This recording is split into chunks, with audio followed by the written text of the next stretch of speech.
Sejam muito bem-vindos ao canal Escola da Vida Maior. No vídeo de hoje, nós procuraremos explicar ou dar alguns fundamentos de o porquê o controle da nossa vida é tão difícil. É que na realidade nós buscamos controlar justamente as coisas que nos são impossíveis de ter o controle. Nós queremos controlar as circunstâncias ao nosso redor, como as pessoas se comportam, aquilo que elas pensam, controlar os aspectos financeiros que envolvem a nossa própria vida. Queremos controlar várias outras coisas que realmente não são possíveis de controlar.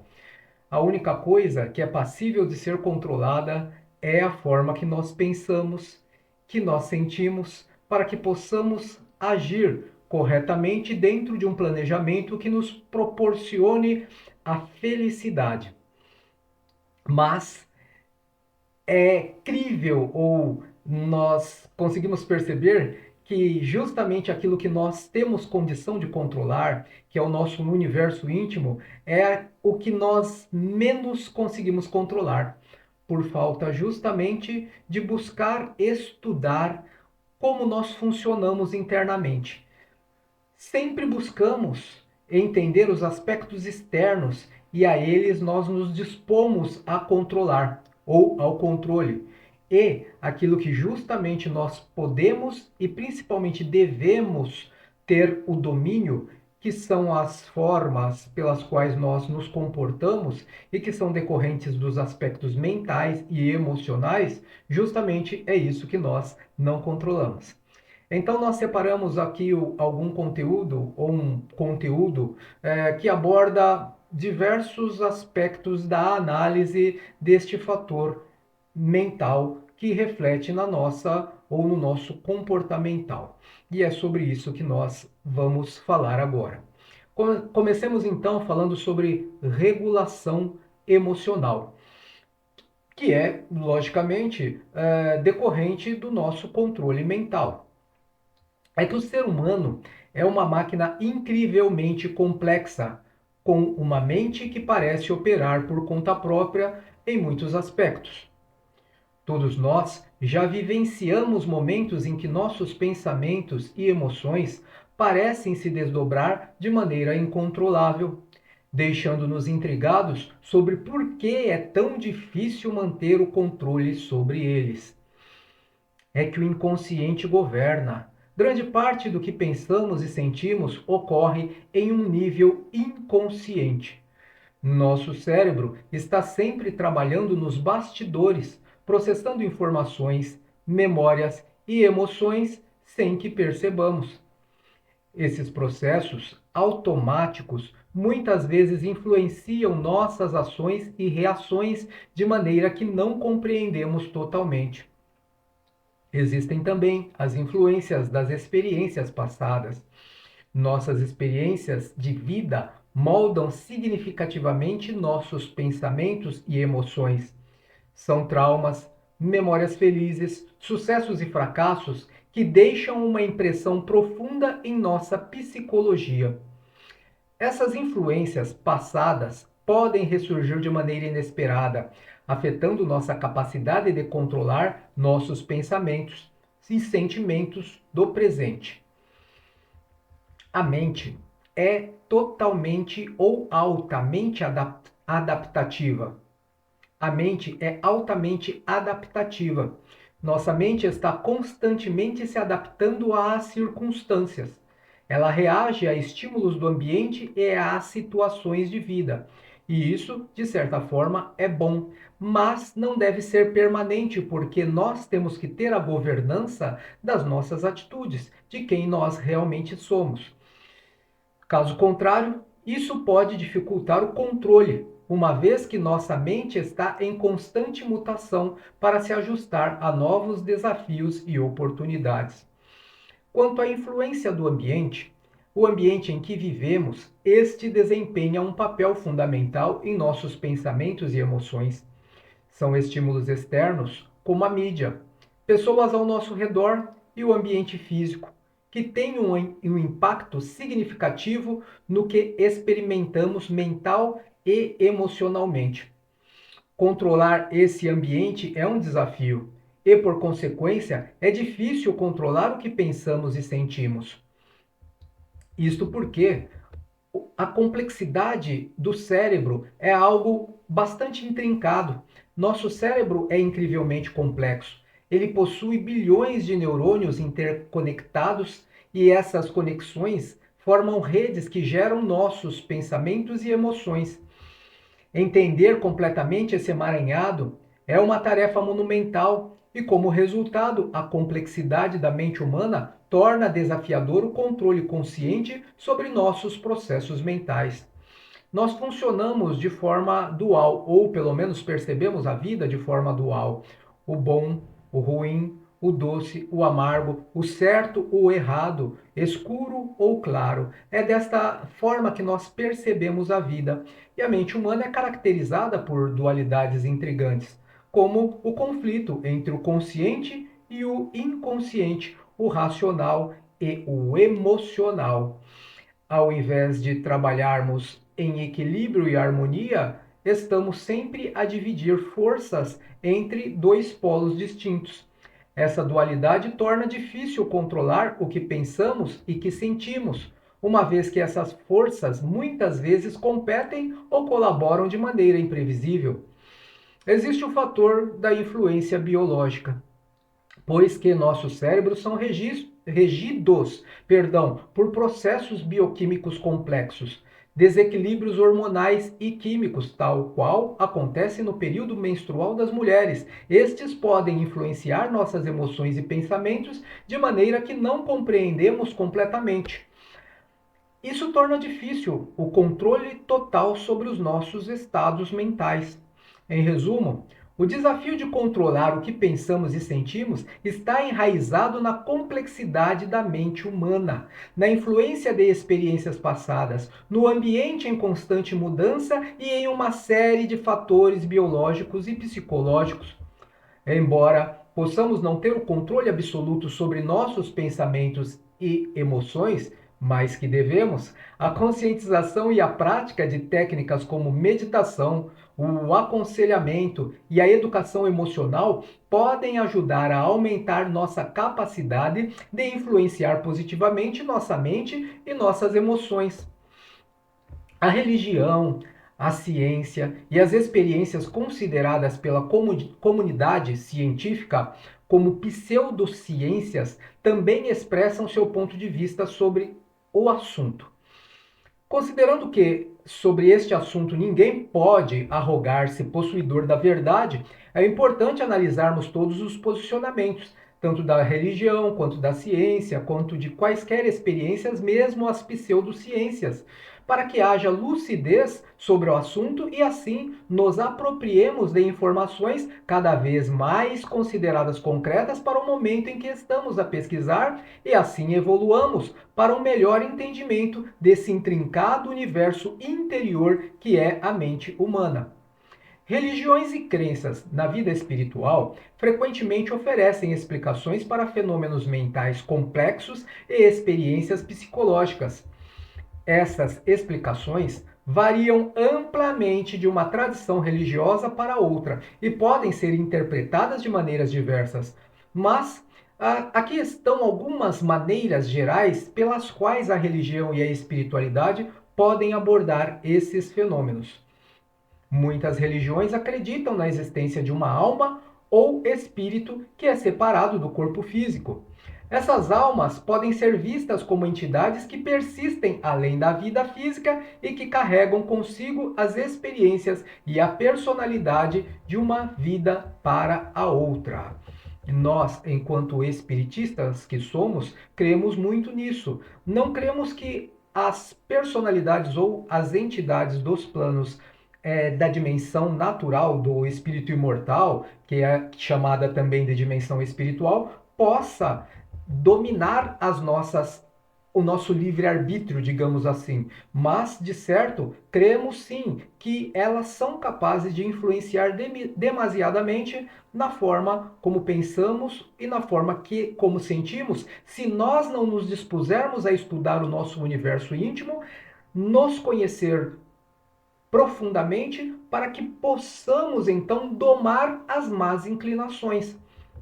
A reencarnação é uma crença em que a alma renasce em corpos diferentes ao longo do tempo, o que pode explicar a variação de personalidades em diferentes vidas. Algumas crenças religiosas afirmam que fenômenos mentais e emocionais são influenciados por seres divinos, deuses, anjos ou espíritos. Não é o que os espiritistas creem efetivamente. Cremos sim que outras entidades ou outros espíritos ou outras pessoas, já que fazemos todos parte de uma mesma humanidade, possamos influenciar uns aos outros.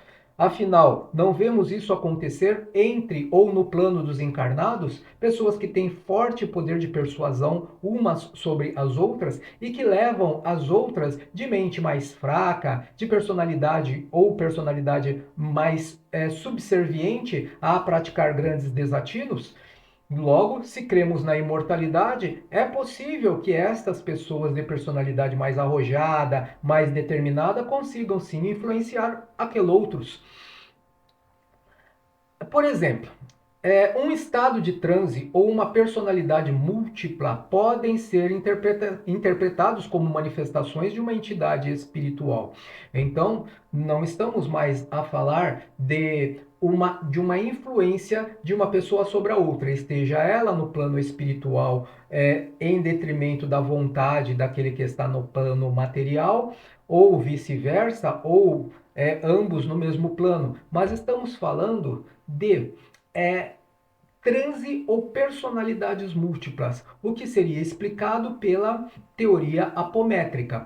O transe pode ser plenamente explicado pela teoria espiritista, da mediunidade, enquanto a questão das personalidades múltiplas são explicadas também pelos espiritistas, mas não com tanto envolvimento prático dentro deste setor quanto os apômetras.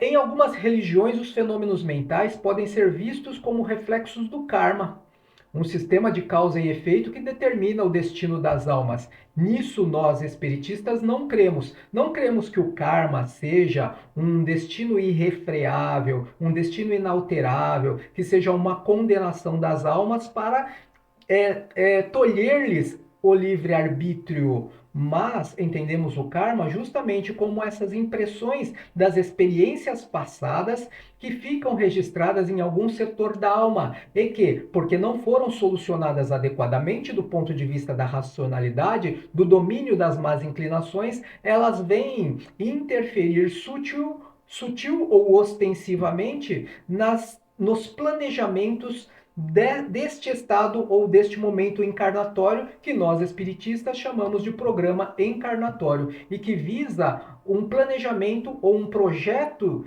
de vida, um projeto educativo para o crescimento espiritual, enfim, para se alcançar a felicidade. Então, o karma para nós não é nada disso. Para que vocês entendam o que é o karma, realmente é necessário que estudem dentro da cultura oriental os aspectos relacionados entre Dharma e Karma, para que faça mais sentido esta colocação para vocês. Quanto à personalidade e as experiências de uma pessoa, estas podem ser consideradas como resultados de ações em vidas passadas, ou como testes ou lições enviados por uma divindade, entre aspas. Usei o termo divindade para que eu possa abranger a todas as crenças e todas as religiões. Mas o que nós estamos a falar é que tudo aquilo que nós, e isto está em o Novo Testamento, seja o Novo Testamento Evangelho segundo o Espiritismo, ou da Igreja Católica, ou da Igreja, ou dos protestantes, que existe uma lei da semeadura. Tudo aquilo que nós semeamos, haveremos de colher. Mas que isto é plenamente mutável quando nós adquirirmos ou expandirmos a nossa consciência e nos propusermos a práticas que realmente façam sentido para a construção da nossa felicidade. A partir daí, com a consciência mais expandida, eu posso reverter, não seria o termo, mas eu posso começar a trabalhar uma estruturação aprimorada e útil para que eu alcance a felicidade. E todas as coisas que eu semeei, eu posso sim fazer não a remediação, mas o termo é a reparação através dos bons atos, através da prática da caridade. Muitas tradições espirituais incentivam a exploração interna, o autoconhecimento e a evolução espiritual como formas de entender e lidar com fenômenos mentais.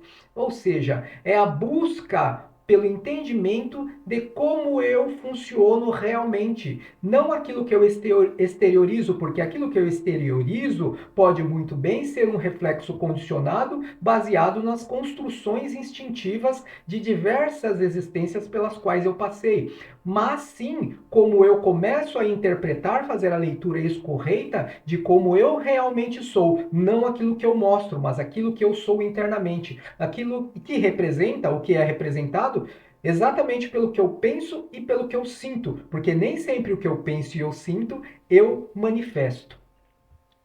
Então, a meditação, a oração e outras práticas espirituais são frequentemente usadas como meios de alcançar uma compreensão mais profunda da mente e do eu.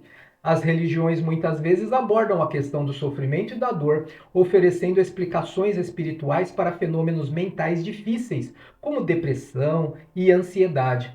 Algumas crenças até afirmam que o sofrimento é uma parte necessária do crescimento espiritual ou que é uma forma de purificação da alma. Também cremos nisto, mas não como um destino. Não estamos destinados a sofrer, porque senão duvidaríamos da perfeição absoluta, da justiça e da bondade de Deus.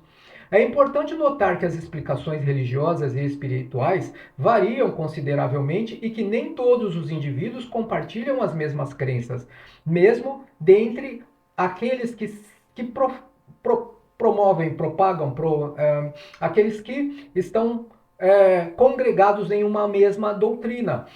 Eles também divergem entre si sobre alguns aspectos ou mesmo sobre totais aspectos.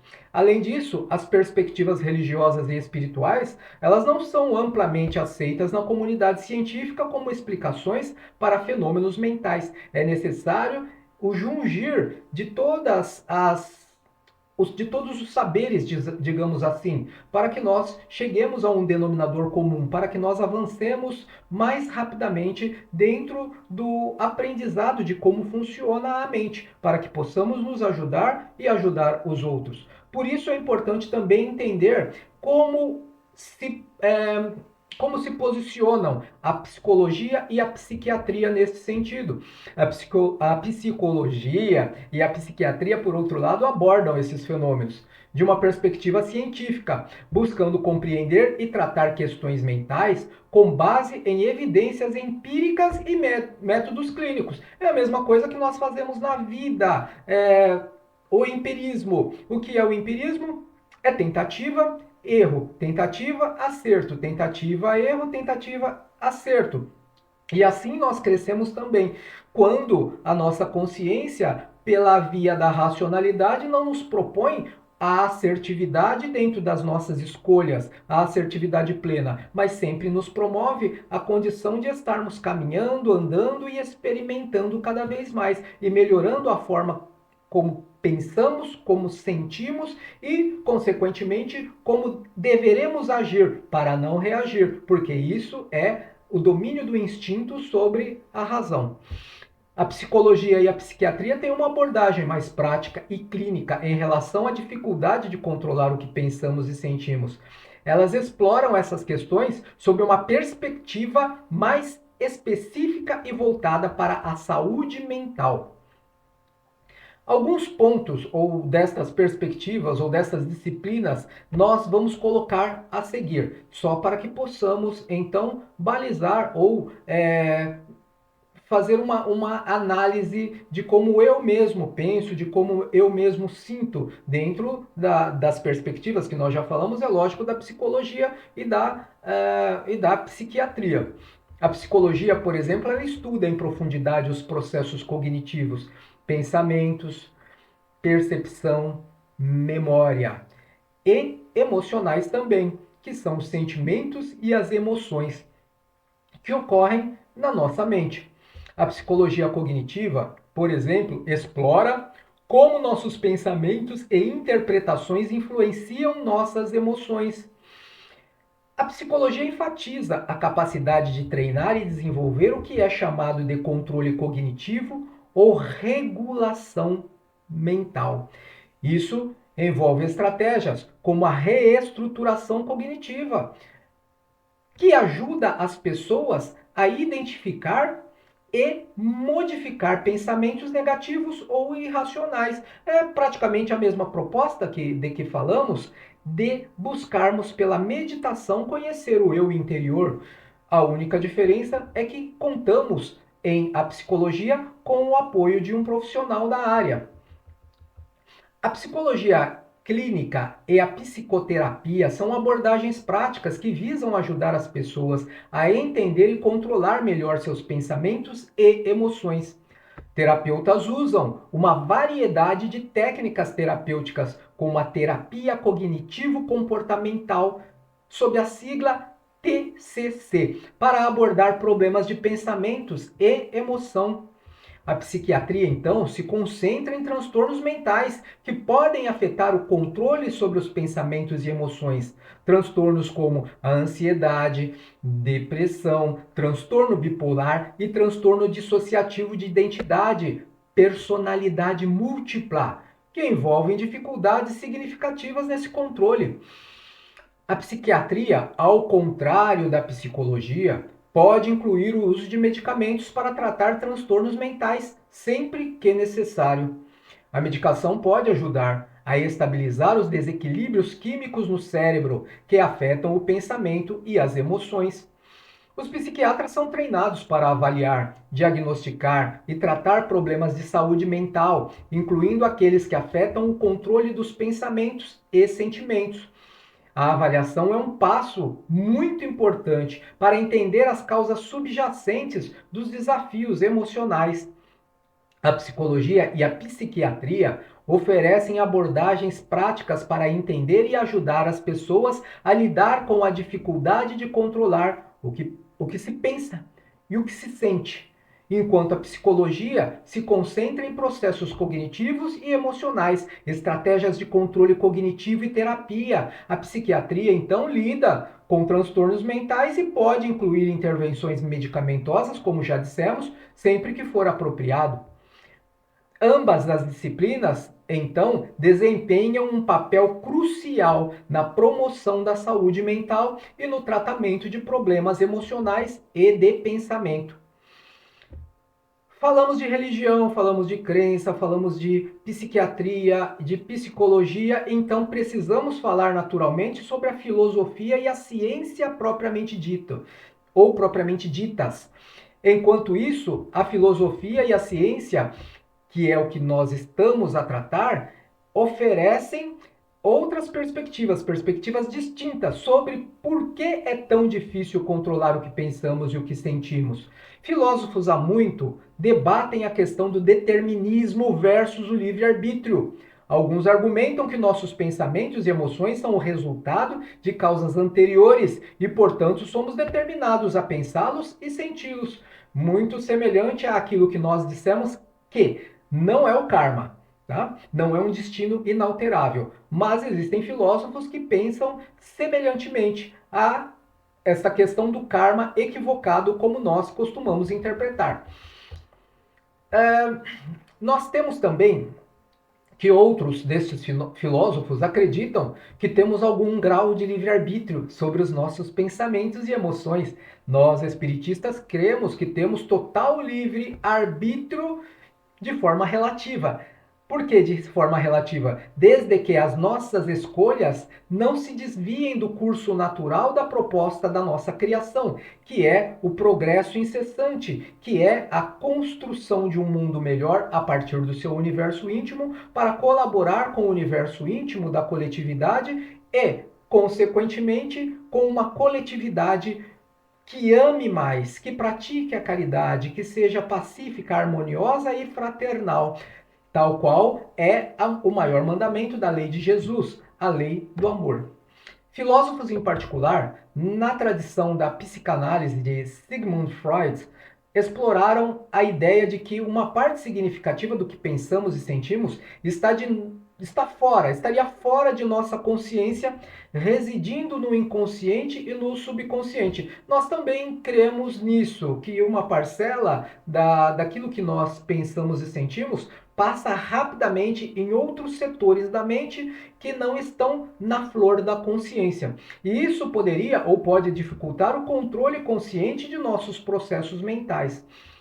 A ciência, especialmente a neurociência, investiga como os processos bioquímicos e neurais no cérebro influenciam nossos pensamentos e emoções.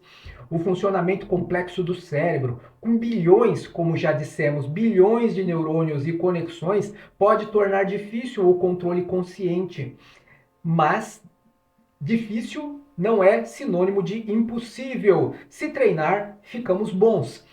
A ciência, aliás, ela sugere que nossos cérebros evoluíram para processar informações e responder a estímulos de maneira específicas, que eram benéficas para a sobrevivência de nossos ancestrais, tal qual já mencionamos, reações instintivas visando a sobrevivência, mas que enquanto os nossos cérebros evoluem, eles tendem a ter o domínio de si mesmo, o domínio do eu, ou a mente utilizar o cérebro para dominar o próprio eu e ter ações e não mais reações apenas. Isso pode explicar por que somos propensos a pensar e sentir de certas maneiras que podem ser difíceis de controlar. São as nossas mazelas, as mazelas que nós ainda não identificamos por falta de reflexões e meditações e que elas se impõem naturalmente de forma instintiva, especialmente em situações de estresse. A psicologia cognitiva, esta explora como os processos de pensamento, crenças e interpretações influenciam nossas emoções, nossas percepções e cognições. Nossas percepções e cognições desempenham um papel fundamental na geração de pensamentos e sentimentos, e esses processos nem sempre são facilmente controláveis.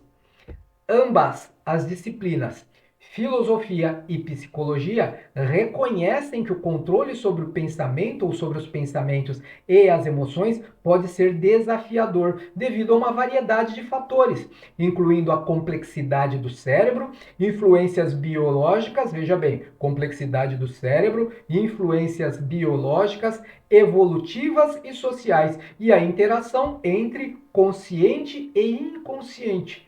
No entanto, a filosofia e a ciência continuam a explorar essas questões, oferecendo novas perspectivas e abordagens para entender e lidar com a natureza complexa da mente humana.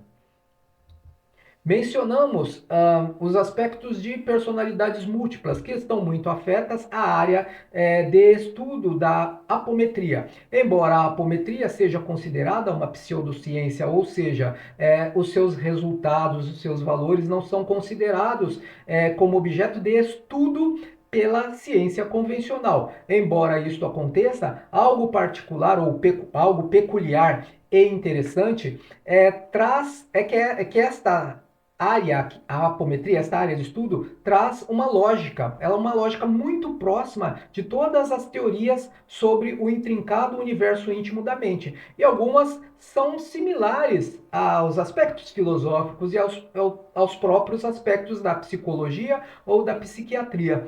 A teoria da apometria, portanto, é um conceito pseudocientífico que lida com a espiritualidade e dimensões paralelas, frequentemente associada a práticas espirituais e esotéricas.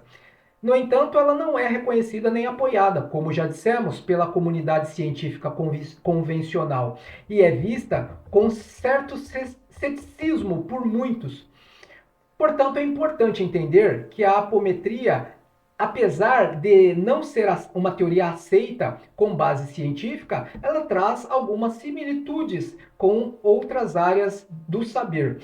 E, portanto, nós, como cremos que para ter o conhecimento absoluto, e porque ninguém detém a verdade absoluta, precisamos conhecer de tudo um pouco. Por isso, avançaremos a falar sobre a apometria de uma forma bem genérica. Deste conceito, a teoria da apometria sugere que a personalidade múltipla ou transtorno dissociativo de identidade, cuja sigla em inglês é DID, é resultado da separação de diferentes entidades espirituais ou energéticas em um único corpo. Essa teoria alega que essas entidades espirituais podem assumir o controle do corpo humano. Quando estamos nos referindo a estas divisões, estamos falando de uma das leis apométricas, que é a lei do desdobramento. Então, essa teoria alega que essas entidades desdobradas podem assumir o controle do corpo humano, resultando em diferentes personalidades, subpersonalidades, personalidades múltiplas, que se manifestam em momentos distintos. No entanto, é crucial ressaltar que a teoria da apometria e suas afirmações sobre a personalidade múltipla ainda não têm o condão científico e são amplamente consideradas como pseudociências. Mas, como já dissemos, tudo que é conhecimento não prejudica. E precisamos sempre estar afinizados com todas as expressões de conhecimento que a vida nos propõe. O transtorno dissociativo a que nós nos referimos, transtorno dissociativo de identidade, ele é um distúrbio psicológico complexo e é reconhecido pela psiquiatria como uma condição na qual uma pessoa desenvolve duas ou mais identidades distintas. Algumas vezes isso acontece de forma indelével, bem sutil, imperceptível para os outros e pelo próprio eu. Mas, em outras vezes, como acontece no caso do documentário de Eva White, estas questões ficam muito patentes e são vistas imediatamente como uma psicopatologia. Cada uma, é claro, cada uma destas características são próprias, são características e memórias próprias. Na abordagem terapêutica aceita para o transtorno dissociativo de identidade, esta envolve a psicoterapia como forma de minorar os efeitos eventualmente nocivos deste transtorno e o tratamento médico em paralelo, para ajudar a pessoa a integrar essas diferentes identidades em uma personalidade coesa. Enquanto na apometria, que é a questão que nós estamos abordando, a prática terapêutica é exclusivamente voltada justamente para a integração das partes dissociadas da personalidade atual para que elas convivam harmonicamente. Acontece que nem a apometria, nem os espiritistas, e creio que nenhuma outra prática religiosa, afasta a consideração do acompanhamento ou da continuidade do acompanhamento da medicina científica, da medicina convencional. E isso é muito importante que fique claro. Não existe fórmula mágica, como dissemos, tudo deve estar integrado dentro do contexto de se ampliar o conhecimento e, portanto, a capacidade de oferecer auxílio, sem descartar nenhuma área do saber.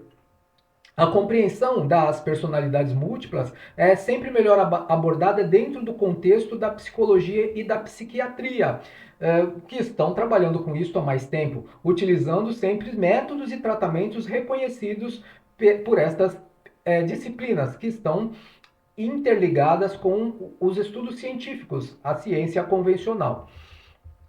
Nós acreditamos fielmente Mais uma vez, nós acreditamos fielmente que nenhuma das áreas de conhecimento, ora mencionadas ou mencionadas até então, é detentora absoluta do conhecimento sobre os aspectos da mente humana e sobre nada na vida. Assim também, não se capacitam, nenhuma destas áreas em particular, se capacitam a solucionar as variadas problemáticas por ela apresentadas sozinhas, dissociadas umas das outras. É importante que nós busquemos o maior conhecimento possível e assim nos tornemos mais capacitados a nos auxiliar, já que falamos de mente e também somos responsáveis por aquilo que pensamos e sentimos, e, consequentemente, mais fortalecidos, estarmos capacitados a auxiliar o outro. Mas é que nós temos a convicção de que quando todos os estudiosos da filosofia, da religião, da ciência, todos esses se reunirem ou se unirem com um propósito comum, muito haverá de ser,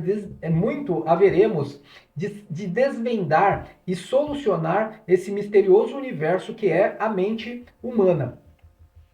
Hoje, nós, particularmente, utilizamos o Reiki para o exercício, para o nosso exercício de controle mental, pessoalmente. E também aplicamos as mesmas técnicas que vimos pesquisando sempre, continuamente, dentro, é lógico, da nossa pobreza intelectual, da nossa carência de competência, mas vimos estudando sempre, melhorando a forma de dominar as nossas más inclinações, de controlar a forma que pensamos e sentimos, e estes resultados que nos são benéficos são compartilhados na forma de auxílio ao outro, àqueles que nos buscam o concurso fraternal. E temos excelentes resultados no domínio próprio, e assim também vemos excelentes resultados no auxílio ao semelhante. E você também, se desejar, você pode aprender o Reiki gratuitamente. É só buscar em nossa plataforma o material que deixamos lá disponível em videoaulas. Para isso, basta simplesmente preencher o formulário de intenção através do endereço que deixaremos aqui na descrição deste vídeo, para o curso Vida Desperta com Reiki, que é o despertar de consciência através de algumas informações que muito provavelmente você nunca parou para pensar ou para considerar. Então eu espero que este vídeo te motive sobremaneira a continuar ou a iniciar e dar continuidade às pesquisas sobre si mesmo e realizar as tuas próprias conclusões sobre o assunto de uma forma ainda mais abrangente. Eu creio que este conteúdo foi útil para você. E se for útil, eu te peço, inscreva-se no canal, nos ajude a difundir ainda mais destas informações para outras pessoas, difundir este conteúdo para que ele seja útil não só para mim, não só para você, mas para mais pessoas. O que eu te desejo é um forte abraço, tenha uma boa vida, namastê.